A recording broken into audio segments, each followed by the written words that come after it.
نو راځئ چې په ټکساس کې ته یو څه مشهوره تاریخي وښیم. اول خو دا مخامخ کانګرس دی، دا هم ډېر تاریخي دی، په 18مې پېړۍ کې جوړ شوی دی. خو د دې خبره به نه کوو، راځئ چې د دې خلکو خبره وکړو. دا خلک ولې ولاړ دي؟ دا خلک د دې لپاره ولاړ دي، اول خو دا خلک د دې ښار نه دي، دا د امریکا نورو برخو نه راغلي، واشنګټن، کالیفورنیا، نیویارک، داسې نورو ایالتونو نه.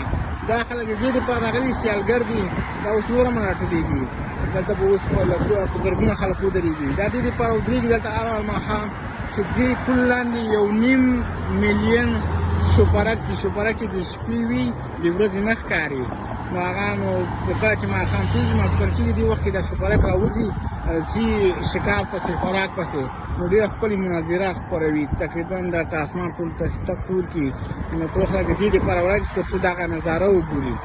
اول به ته د دې شوپرکو لږه تاریخ ووایم. دا شوپرک چې دی په 1980 کې چې کله دغه پل جوړ شو، نو دا شوپرک په مکسیکو کې رښتیا اول اوسېدل. نو کله چې په 1980 کې دا پل جوړ شو، نو دوی دلته راغلل، دا ځای خوښ شول. او دا به ته ویم چې ټکساس مخکې د مکسیکو برخه وه، خو چې زورور امریکا پرې ورغله، نو په زور یې نه ونیوله ټکساس.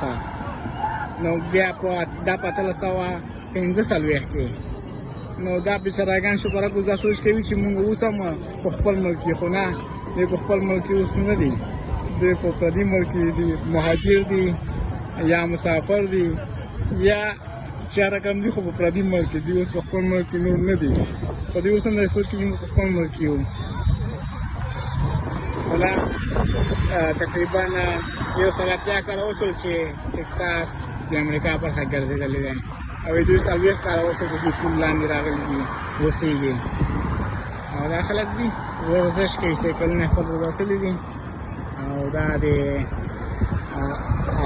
اسین چې دی د ټکساس پایتخت دی. امریکا کې هر ایالت چې دی پایتخت لري. بیا د ټول امریکا پایتخت چې دی واشنګټن ډي سي دی.